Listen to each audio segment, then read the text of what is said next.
Seguimos hoje com o quinto sermão da série. E não sei se para vocês é assim também, não sei como vocês têm percebido essa série, mas ela tem um caráter assim de suspense. Não sei se para vocês pensam dessa maneira. Parece que as coisas estão acontecendo, o negócio está esquentando, cria um suspense e de repente o negócio toma outro rumo, vai para outro lugar, aquele negócio não...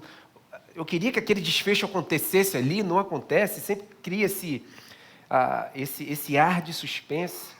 A gente fica sempre querendo saber, se você já não leu o livro todo ou conhece toda a história, você fica sempre querendo saber o que vai acontecer. Eu já li o livro todo, mas como eu sou esquecido, eu esqueço sempre, tem que ler de novo, e ler de novo é como o Evangelho, né? Que nós temos que pregar para nós todo dia, porque nós nos esquecemos dele todo dia. Para que Deus haja com graça em nossa vida e haja com favor em nossa vida. E tem esse caráter de suspense, e eu não sei se... Eu acho que é no tempo, acho que não é do tempo de todos aqui, mas não sei se vocês lembram as novelas antigas da Globo. Não sei como é que está hoje, que eu não vejo mais novela, mas assim, antigamente as novelas tinham um caráter um pouco parecido com isso. Assim. Tem uma música que diz que a vida imita o vídeo, não, mas na realidade... A arte, o vídeo imita a vida na realidade. E na novela, não sei se vocês vão lembrar disso, mas se criava uma expectativa, né? E não é igual no nosso tempo, que nós sabemos das informações rápido, você tinha que comprar revista, né? Comprar o jornal, aquele negócio todo, se você quisesse saber o que estava acontecendo.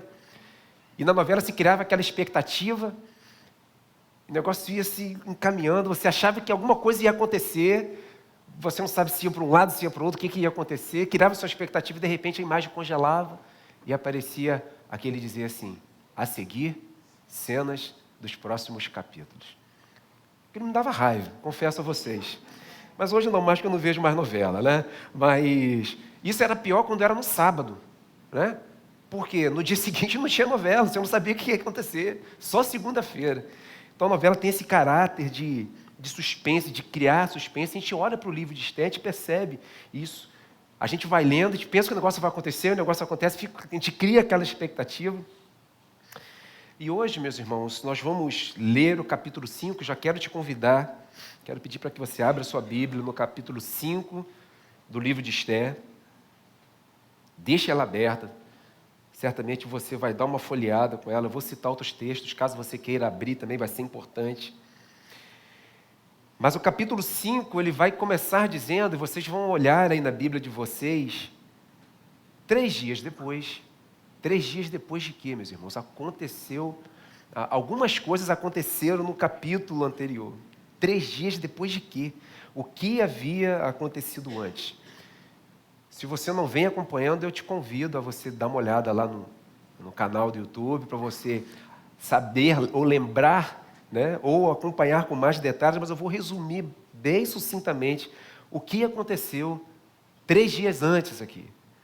A mãe tinha persuadido o rei a assinar um decreto para destruir o povo judeu. Lembram disso? E o rei assina esse decreto e ele sela esse decreto com o seu anel.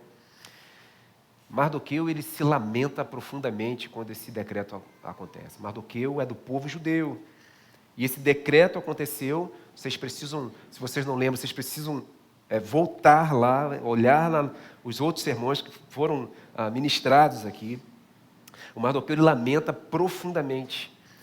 E a forma do lamento, a forma de tristeza dele é rasgar as suas vestes. Ele se veste de pano de saco e se cobre todo de cinzas. Esther, ela fica sabendo que o Mardoqueu está assim, ela quer saber o que está acontecendo, e uma pessoa vai intermediar um diálogo entre Esther e Mardoqueu, que não estava no palácio, estava fora do palácio, exatamente dessa maneira, tinha rasgado suas vestes, ele tinha se vestido de pano de saco, e se cobriu de cinzas. Esther, ela quer saber o que está acontecendo. Ele, através desse diálogo, ele envia uma cópia desse decreto para ela, e pede para que ela se apresente ao rei para que possa interceder a favor do povo. Isso tudo aconteceu no capítulo anterior. Mas, no primeiro momento, vocês vão lembrar disso, a Esther reluta um pouco com Mardoqueu. Existia risco no fato dela ter que se apresentar ao rei, porque existia uma lei que dizia que qualquer pessoa que se apresentasse diante ao rei, sem ser convidado, sem ser chamado, essa pessoa morreria. Ela não podia simplesmente aparecer perante o rei e pedir pelo povo. De acordo com a lei, ela morreria. Só que Mardoqueu ele vai insistir com Esther. E ele vai dizer algumas coisas para ela. Dentre elas, ele vai dizer para ela, vai falar assim, olha, talvez seja para esse momento que você esteja na posição que você está. Você hoje é rainha. Talvez seja por um propósito, seja por um motivo. Ele vai dizer isso para ela. E ela vai responder. Se você voltar um capítulo aí, capítulo 4, 15 e 16, você vai acompanhar o seguinte. Então Esther mandou esta resposta a Mardoqueu. Vá reunir todos os judeus que estão em Suzã e jejuem em meu favor. Não comam nem bebam durante 3 dias e 3 noites. Eu e minhas criadas jejuaremos como vocês. Depois disso, irei ao rei, ainda que seja contra a lei. Se eu tiver que morrer, morrerei. O que vai acontecer a Esther e ao povo de Deus, meus irmãos? Ou melhor, o que vai acontecer após o povo jejuar 3 dias e 3 noites? Antes de sabermos as cenas dos próximos capítulos, deixa eu te dizer uma coisa, deixa eu te dizer para você uma verdade. Quando o povo do Senhor, ele clama, Deus sempre ouve e responde. Eu vou repetir. Quando o povo de Deus clama a Ele, Ele sempre ouve e responde. O texto vai começar dizendo 3 dias depois de quê? 3 dias depois do povo jejuar e orar. O povo clamando a Deus. Ele sempre ouve e Ele sempre responde, e essa é a história. Essa é a grande história de Deus conduzindo o seu povo. A segunda Crônicas 7,14 vai dizer o seguinte: se o meu povo, que se chama pelo meu nome, se humilhar e orar, buscar a minha face, se afastar dos seus maus caminhos, dos céus eu ouvirei, perdoarei o seu pecado e curarei a sua terra. Isso não é aqui um discurso triunfalista no qual eu oro e Deus me atende. Não é isso. Mas sim uma constatação de que o próprio Deus, ele age na história em favor do seu povo. E a gente não pode se esquecer disso, porque nós somos o povo de Deus. E Deus age durante toda a história em favor do seu povo. E se o meu povo se clamar, eu ouvirei dos céus. Tenha certeza disso. Ele é um Deus que age na história em favor do seu povo. E esse povo, por exemplo, está representado aqui e agora. Deus conduziu a história do seu povo no passado e Deus continua conduzindo a história do seu povo hoje. Então, Esté 5, vamos ler apenas o versículo 1 por enquanto, mas nós vamos ler todo esse texto. Não são muitos versículos, nós vamos ler e vamos caminhar, conhecendo um pouco mais da história e ver o que vai acontecer nessas cenas dos próximos capítulos. O texto diz o seguinte, Esté 5, versículo 1. 3 dias depois, Esther vestiu seus trajes de rainha e colocou-se no pátio interno do palácio, em frente do salão do rei. O rei estava no trono, de frente para a entrada. Feche seus olhos, vamos orar mais uma vez. Deus, lemos a Tua Palavra e cremos que a Tua Palavra ela é poderosa e ela é viva. E nós suplicamos ao Senhor, por favor, que o Senhor fale ao nosso coração. Pedimos isso em nome de Jesus. Amém. Nesse capítulo, meus irmãos, nós vamos perceber 2 momentos distintos acontecendo aí. E eu quero pensar com você, em 2 atos. Vamos pensar nesses momentos distintos, em 2 atos distintos acontecendo dentro desse primeiro capítulo, desse capítulo 5. O primeiro ato que nós olhamos e vemos e percebemos é exatamente a coragem de Esther. Com sua Bíblia aberta, 3 dias depois, versículo 1 e versículo 2. 3 dias depois, Esther vestiu seus trajes de rainha e colocou-se no pátio interno do palácio, em frente do salão do rei. O rei estava no trono, de frente para a entrada. Versículo 2, meus irmãos. Quando viu a rainha Esther ali no pátio, teve misericórdia dela e estendeu-lhe o cetro de ouro que tinha na mão. Ester aproximou-se e tocou o cetro.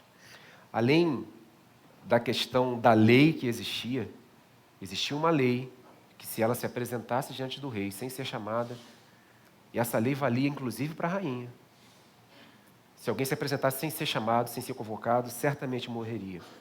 Mas não sei se você vai lembrar, no capítulo anterior, vai dizer também que o rei não procurava Ester há 30 dias.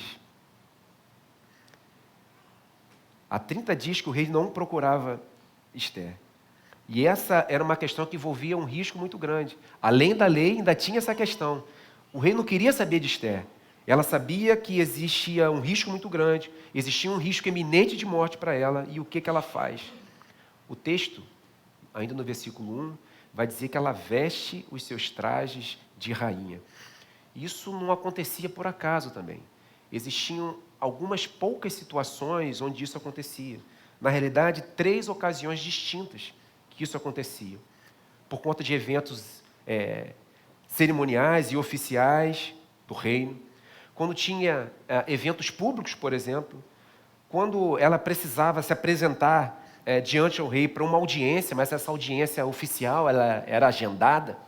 Ou em momentos críticos, que é o que parece que é o caso aqui. O texto segue dizendo que ela colocou-se no pátio interno do palácio, em frente ao salão do rei, e esse era o local onde aconteciam as grandes celebrações, era o local projetado para poder impressionar as pessoas, onde o rei demonstrava toda a sua autoridade. Um outro detalhe, ainda no versículo 1, o rei estava no trono. Isso também não era comum, não era sempre que o rei estava no trono, ele só estava no trono em ocasiões específicas. E Ester, ela sabia disso. Ela tinha tudo calculado e tudo planejado. Ela decidiu se apresentar mesmo correndo risco. Ela sabe que a morte é iminente para ela, ela pode morrer, ainda assim ela decide ir. Mas ela não vai de qualquer jeito, ela pensa, ela calcula. Ali estava Ester, meus irmãos, diante do rei Xerxes. Ela estava totalmente vulnerável. Certamente ela estava fraca, porque ela participou desse jejum de 3 dias, juntamente com o povo, com o pessoal que estava ali na cidadela de Suzã, e com risco iminente de morte. Segundo alguns relatos históricos, sempre atrás do rei persa havia um soldado medo, com um grande machado na mão, para que qualquer pessoa que se aproximasse, se apresentasse diante do rei sem ser convidado, ele tinha autorização de matar aquela pessoa. Ele estava ali pronto para poder agir. Mas Ester, meus irmãos, ela teve coragem para fazer o que tinha que ser feito. Isso deve ser assim conosco também. No versículo seguinte, no versículo 2, o texto vai dizer que o rei agiu com misericórdia. O texto diz que ele viu Ester e teve misericórdia dela. Ele estendeu-lhe o cetro de ouro que tinha na mão. Ester aproximou-se e tocou a ponta do cetro. Estender o cetro também tem alguns significados nesse ato do rei de estender o cetro. Ela era uma coisa que cabia somente ao rei fazer. Somente ele podia abonar aquela sentença de morte naquele momento, que era exatamente agindo com misericórdia, estendendo o cetro. E isso tem um significado. Quando o rei estendia o cetro, significava que ele estava aceitando a pessoa, estava fazendo um favor real a ela. Ele estava agindo com graça e com perdão, com proteção e segurança. Isso se assemelha a nós, que não tínhamos condições de nos apresentar diante de Deus. Segundo a lei, nós também éramos dignos de morte. Mas Deus também agiu com misericórdia e graça com a nossa vida, com o seu povo. Pessoas que foram alcançadas por essa graça. Mas voltando para o texto, isso não era comum. Não era comum o rei agir com misericórdia. Ele quebrou o protocolo ali. Ele podia fazer isso. Embora a corte persa era reconhecida por ter protocolos rígidos e complexos, haviam regras claras sobre quem poderia se aproximar diante do rei e em quais circunstâncias isso poderia ser feito. E esse não era o caso aqui. Mas mesmo assim Esther agiu com coragem. E nós, meus irmãos? Haverá situações em nossas vidas que também seremos convocados a atitudes corajosas em nome de Deus e em prol ao povo de Deus. Assim como Esther, nós também somos forasteiros. Esther estava exilada num país que não era seu. Ela era uma forasteira num país estranho. Nós também somos forasteiros nas mãos de um Deus que conduz a grande história. E nós precisamos descansar nisso. Precisamos agir com coragem quando isso não for exigido, como povo do Senhor. E como esse trecho aponta para o Evangelho? Se diz que nós temos que ler a Bíblia e encontrar Jesus em cada texto da Bíblia. Poxa, mas Jesus não é só no Novo Testamento?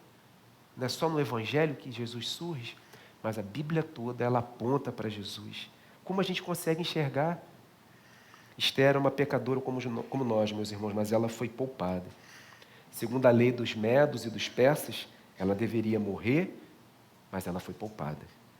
Nós fomos poupados. Mas Jesus, justo e inocente, ele não foi. Ele morreu a nossa morte para que nós pudéssemos viver a sua vida. Esse é o nosso Deus. E esse é um Deus que nos ama. Como não agir com coragem diante de um Deus que conduz todas as coisas? Parece que ele é um Deus distante muitas vezes, né? Te lê o livro de Esther, não ouve nem sequer falar o nome de Deus, parece que ele está distante, às vezes é assim na nossa vida.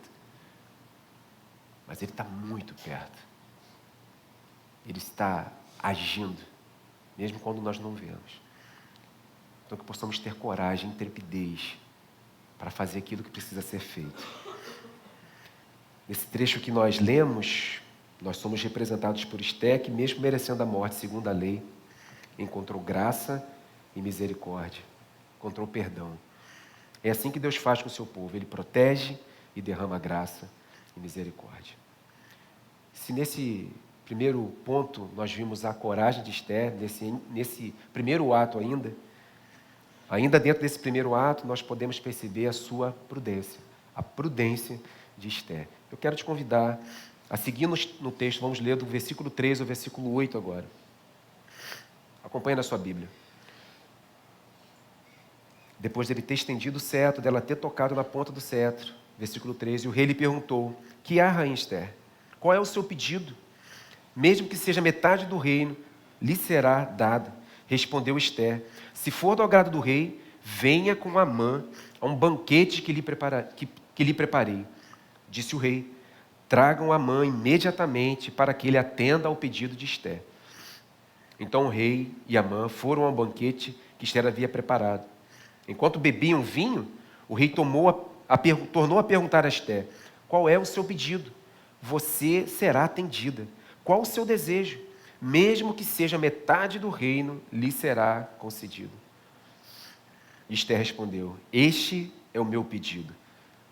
E aí se cria um suspense aqui de novo. Esse é o meu pedido e esse é o meu desejo.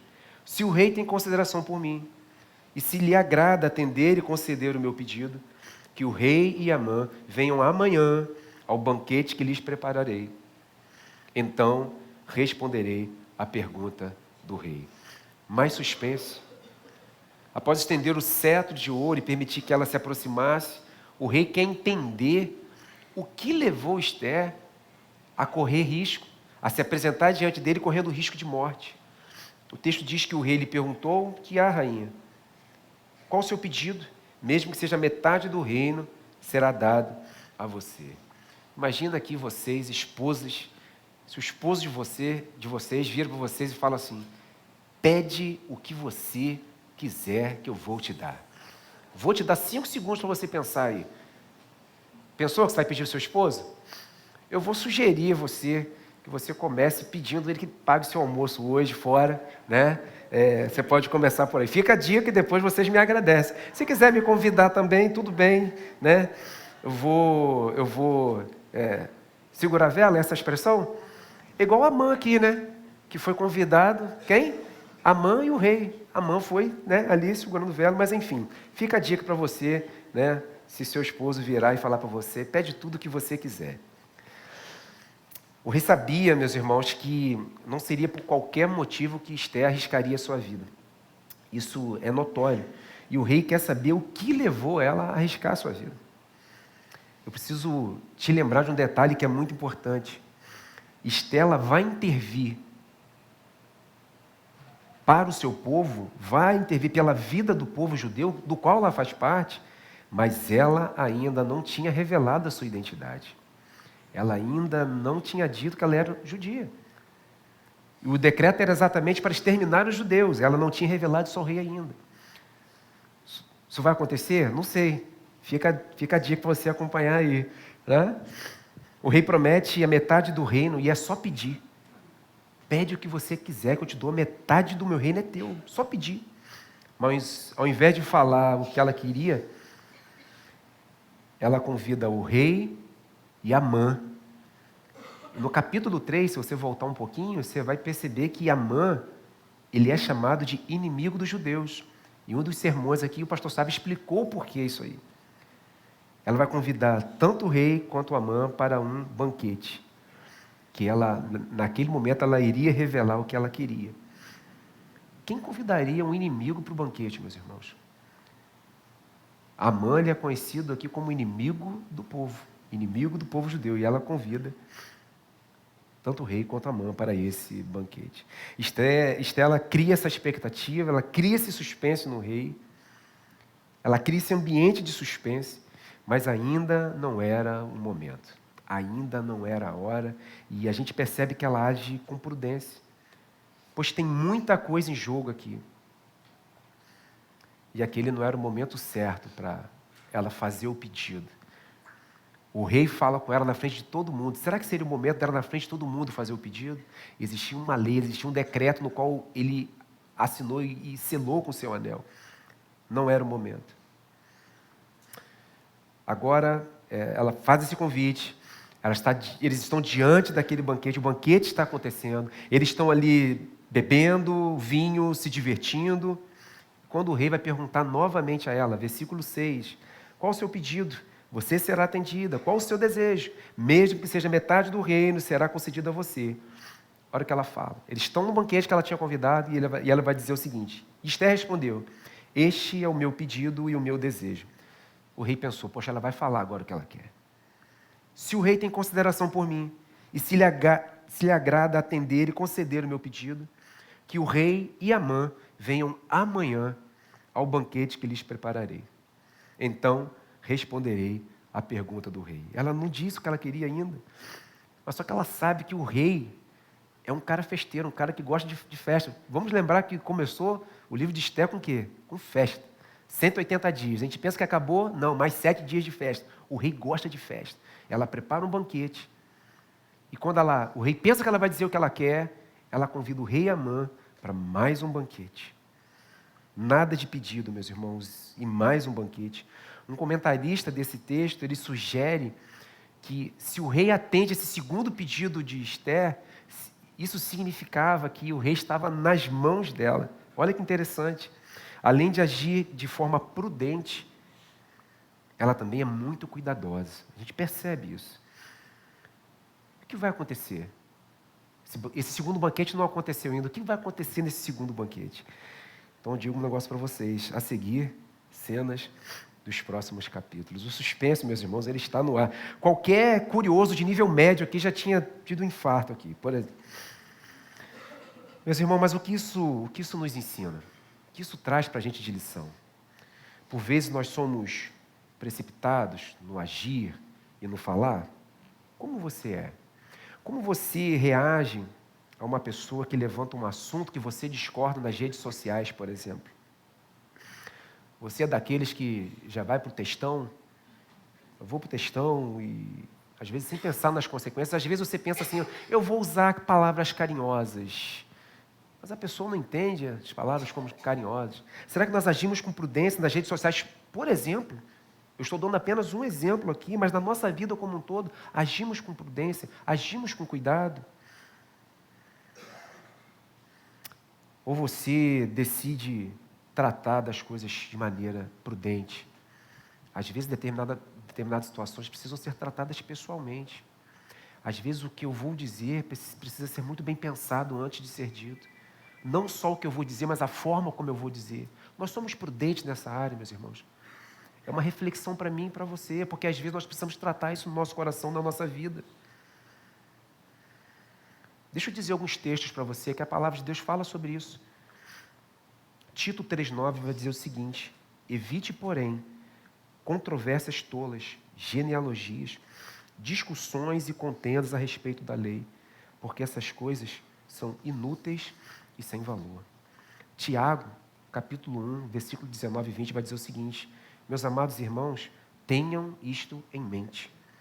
Sejam todos prontos para ouvir, tardios para falar e tardios para irar-se, pois a ira do homem, ela não produz a justiça de Deus.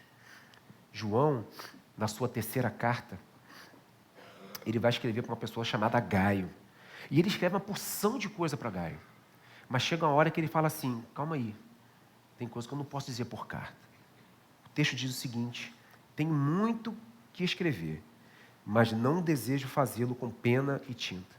Espero vê-lo em breve, e então conversaremos face a face. A Bíblia nos ensina a sermos prudentes, não só no que a gente fala, mas como a gente age, a forma como a gente fala. Tudo isso é importante. Tudo isso reflete o caráter de Cristo. Tudo isso reflete quem habita no nosso coração, quem rege a nossa vida. Temos visto, meus irmãos, ao longo dos últimos anos, uma polarização em várias áreas. Como nós temos agido? Com prudência ou de modo precipitado? Será que eu sou dono da razão? Ou será que eu olho para a palavra de Deus e tento seguir aquilo que a Bíblia me orienta? A sua resposta e atitude revelará como você se relaciona com o Senhor. A resposta para essa pergunta, ela está de acordo com a forma como você se relaciona com Deus, porque isso vai determinar como nós vamos agir. Que possamos agir sempre de maneira prudente. Bom, o que será de Esther agora, meus irmãos, quando esse segundo banquete acontecer? Porque o capítulo 5, já vou decepcionar vocês. O capítulo 5 vai acontecer, vai terminar, e esse banquete não vai acontecer. Ainda. Será que ele vai acontecer? Talvez você já tenha lido o capítulo todo, né? Mas eu quero dizer uma coisa para vocês. A seguir, cenas dos próximos capítulos. A imagem congela e entra a seguir cenas dos próximos capítulos.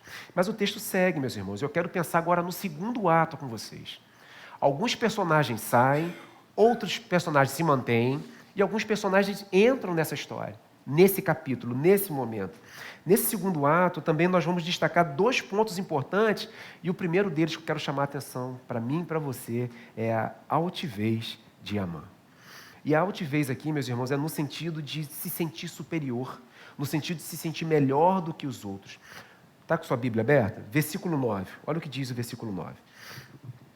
Naquele dia, Amã saiu alegre e contente. Saiu da onde? Do banquete, do primeiro banquete. Mas ficou furioso quando viu que Mardoqueu, que estava junto à porta do palácio real, não se levantou nem mostrou respeito em sua presença. Ele saiu alegre e contente. Foi convidado para um banquete pela rainha, né? Ele estava alegre e contente, mas algo rapidamente tirou a paz do seu coração, tirou a alegria. Ele não estava mais contente. Ele sai do banquete alegre e contente, mas fica imediatamente furioso. Ele encontra Mardoqueu, que mais uma vez não se prostra diante dele, não age com respeito com ele ali. Como Amã ele vai reagir e o que vai acontecer a partir de agora, a partir desse segundo ato que nós estamos lendo aqui. Vamos continuar lendo? A partir do versículo 10 até o versículo 13. Amã, porém, controlou-se e foi para casa. Reunindo seus amigos e Zeres, sua mulher, Amã vangloriou-se de sua grande riqueza, de seus muitos filhos e de como o rei o havia honrado e promovido acima de todos os outros nobres e oficiais. E acrescentou Amã: Além disso, sou o único que a rainha Esther convidou para acompanhar o rei ao banquete que ela lhe ofereceu. Ela me convidou para comparecer amanhã com o rei, mas tudo isso não me dará satisfação enquanto eu vir aquele judeu Mardoqueu sentado junto à porta do palácio real. Amã, versículo 10 vai dizer que ele se controla, ele está alegre e contente, fica furioso, mas ele se controla e ele vai para a sua casa. Na sua casa ele reúne a sua mulher Zeres e os seus amigos, que aqui não diz o nome desses amigos, mas ele reúne esse pessoal. No versículo 11, a gente vê por que ele reúne esse pessoal. Então, tem algumas coisas interessantes nesse versículo 11 aí. O versículo 11 diz o seguinte, que ele vai se gloriar, vai se vangloriar de algumas coisas. Amã vangloriou-se de sua grande riqueza, de seus muitos filhos e de como o rei havia honrado e promovido acima de todos os outros nobres e oficiais. Amã era o cara. Ele estava sentindo todo poderoso. E como nós lidamos com isso? De maneira tranquila? Mas vamos seguir. Aquilo que nós temos, meus irmãos, em mais alta estima, é aquilo que domina o nosso coração. E o que domina o nosso coração é aquilo que nós adoramos. Eu vou falar de novo isso para você. Aquilo que nós temos em mais alta estima é o que domina o nosso coração. E o que domina o nosso coração é aquilo que nós adoramos. Vemos então que Amã, ele alimenta muitos ídolos em seu coração. Ele vai se vangloriar da sua grande riqueza, dinheiro. Ele vai se vangloriar por ter muitos filhos, ele é uma pessoa muito presunçosa. Ele vai se honrar pelo fato do rei ter havido o honrado, ele vai se vangloriar por isso também. Fama. E ele vai se vangloriar porque o rei o promoveu acima de todos os outros. Poder. Dinheiro, presunção, fama e poder. Amã era uma pessoa altiva e orgulhosa.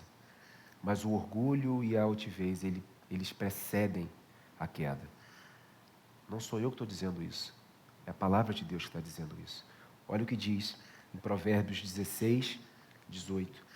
O orgulho vem antes da destruição. O espírito altivo antes da queda. Ídolos do coração, meus irmãos. Ídolos invisíveis, mas que se tornam evidentes na forma de se conduzir a vida. A forma como eu conduzo a minha vida torna evidente quem habita em meu coração. E nós percebemos isso em Amã. Amã deixa muito claro o que era mais importante para ele. Aquilo que dominava o seu coração. Poder, dinheiro e fama. E ele continua no versículo 12 dizendo, além disso, sou o único que a rainha Esther convidou para acompanhar o rei ao banquete que ela lhe ofereceu. Ela me convidou para comparecer amanhã com o rei.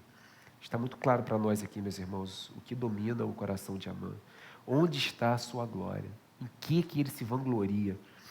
E nós, meus irmãos, o que domina o nosso coração? Aonde está a nossa glória? Aonde nos gloriamos? E precisa ser no Senhor. Olha o que Paulo diz em Gálatas 6,14. Quanto a mim, que eu jamais me glorie, a não ser na cruz de nosso Senhor Jesus Cristo, por meio do qual o mundo foi crucificado para mim e eu para o mundo. Nós acabamos de cantar, sim na cruz, sempre me glorio. E Paulo diz, se existe uma coisa que eu devo me gloriar, é na cruz de Cristo que eu me glorio.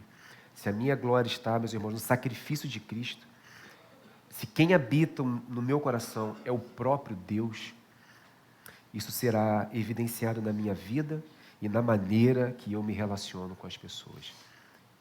Isso vai ser algo notório. Quem habita no nosso coração, quem domina o nosso coração. Nós nunca encontraremos satisfação, meus irmãos, total, se não for o próprio Deus a ocupar todo o nosso coração. Olha o versículo 13, que nós já lemos, vamos ler de novo. Mas tudo isso não me dará satisfação enquanto eu vir aquele judeu Mardoqueu sentado junto à porta do palácio real. Ele saiu alegre e contente e logo ficou furioso.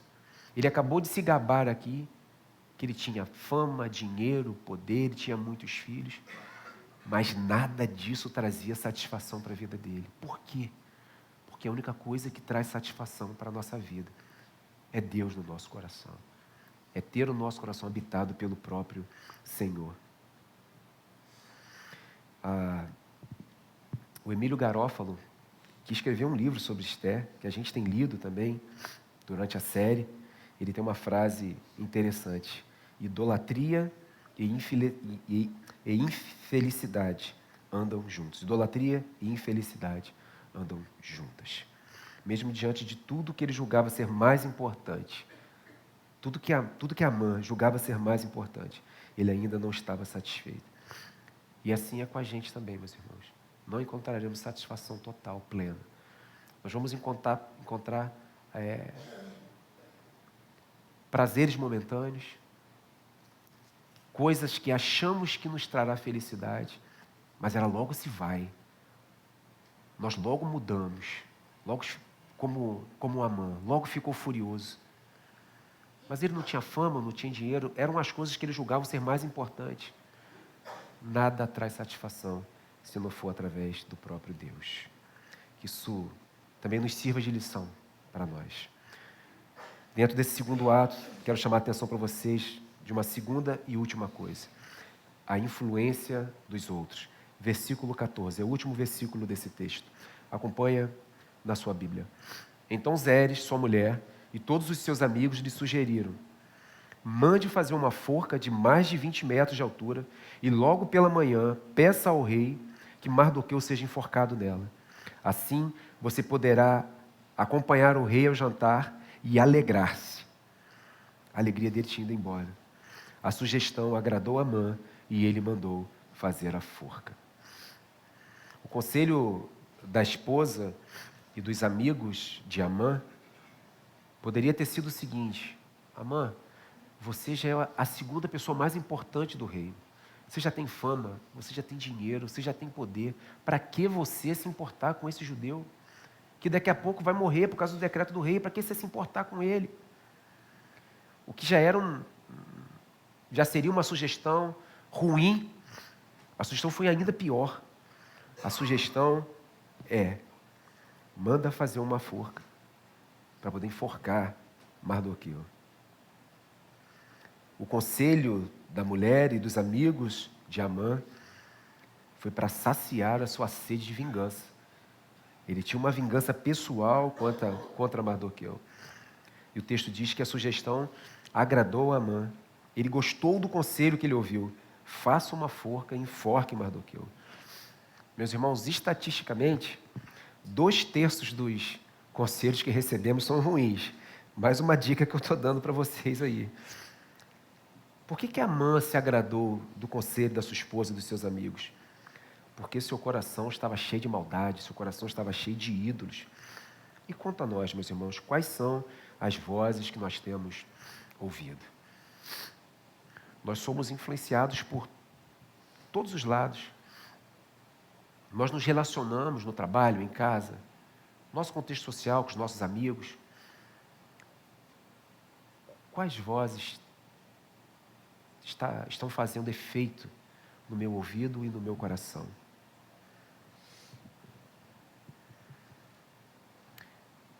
O apóstolo Paulo, escrevendo à igreja de Filipe, no capítulo 4, ele vai dar uma série de conselhos para a igreja. Mas no versículo 8 ele diz algumas coisas bem interessantes, que nos ajudam a pensar sobre a que vozes nós devemos ouvir e como devemos ouvir. Filipenses 4:8 diz o seguinte: finalmente, irmãos, tudo que for verdadeiro, tudo que for nobre, tudo que for correto, tudo que for puro, tudo que for amável, tudo que for de boa fama, se houver algo de excelente ou digno de louvor, pensem nessas coisas. Então, meus irmãos, quando formos ouvir algum conselho, quando formos ouvir alguma sugestão, Observe se há algo de verdadeiro, de nobre, correto, puro, amável, de boa fama. Se há algo excelente, digno de louvor. Avalie se passa por esse critério. Se for, pense nessas coisas. É o conselho que o apóstolo Paulo diz aos irmãos em Filipos. Que isso sirva para a gente, sirva para mim e sirva para você. E que a gente não ouça qualquer voz. Que a gente tome cuidado com aquilo que nos influencia.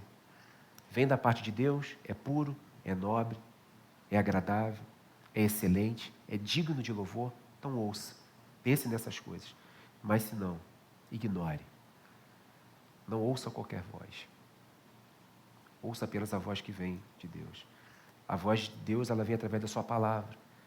Ela vem através de irmãos queridos que nos falam com amor. A essas vozes podemos ouvir e atender aos seus conselhos. Mas que a gente faça esse exercício, isso é importante para mim e para você. Que a palavra do próprio Deus norteie todas as nossas ações e as nossas decisões. O texto termina dizendo que a sugestão agradou a Amã e ele mandou fazer a forca. O que vai acontecer, meus irmãos? O povo judeu será ceifado? Vai dar o prazo lá de 11 meses do decreto do rei e o povo judeu vai ser morto? Como será esse segundo banquete que Esté ofereceu para o rei e para Amã? Mardoqueu vai ser morto na forca? Tenho um negócio para dizer para vocês. A seguir, cenas dos próximos capítulos. O capítulo termina e nada disso acontece. É sábado à noite, você está vendo sua novela. Não tem informação amanhã, só segunda-feira. Mas nós podemos ler a Bíblia. Ela está ao nosso dispor, graças ao bom Deus. É nela que nós encontramos tudo aquilo que a gente precisa. Mas deixa eu te lembrar uma coisa que eu disse lá no início.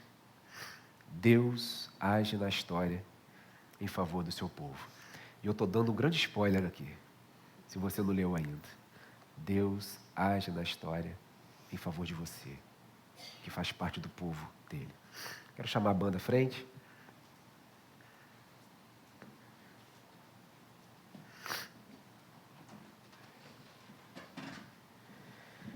A gente vai concluir, mas eu quero dizer apenas mais algumas coisas para você pensar. Na história de Esté, nós percebemos que Deus age o tempo todo. Já foi dito aqui que a palavra Deus não é dita em momento nenhum no livro de Esté, mas nós percebemos Deus agindo o tempo todo. Mas a história de Esté é apenas uma parte dessa grande história. Talvez você não perceba, mas a sua vida, mesmo por uma fração bem pequena, ela também compõe a grande história. E é estranho dizer isso, porque quem somos nós para fazer parte dessa grande história? Mas tenha certeza, mesmo que de uma forma muito pequena, de uma fração que seja, a nossa vida faz parte dessa grande história. Deus nos torna participantes daquilo que Ele tem feito no mundo. Ele não precisava, mas Ele nos torna participantes daquilo que Ele tem feito ao longo da história da humanidade. Mardoqueu, ele alerta a Esté de que tudo o que estava acontecendo não se tratava dela exatamente. Porque no primeiro momento ela teme pela vida dela. Mas o que estava acontecendo era em relação ao povo de Deus. E ela repensa a sua posição. Ela age com coragem e faz o que precisa ser feito. Isso nos ensina muita coisa. Nós também precisamos olhar para a nossa vida e saber que tudo o que nós fazemos tem um impacto na eternidade, pois Deus usa a nossa vida para escrever essa grande história. Não é sobre Esté, mas é sobre Deus conduzindo a sua vida para os seus propósitos. Temos visto isto ao longo desse livro que nós estamos estudando. Ele continua conduzindo todas as coisas. Não é sobre mim ou sobre você, mas sobre Deus conduzindo as nossas vidas para o propósito dEle, para a vontade dEle, que é boa, perfeita e agradável. Mesmo quando não ouvimos falar dEle, que é o caso aqui do livro, Ele segue agindo.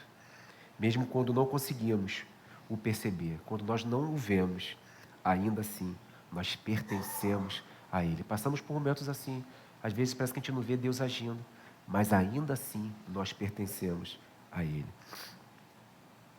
A grande história é a história de Deus enviando o seu Filho para salvar o seu povo e restaurar todas as coisas. Por isso que a Bíblia toda aponta para Cristo.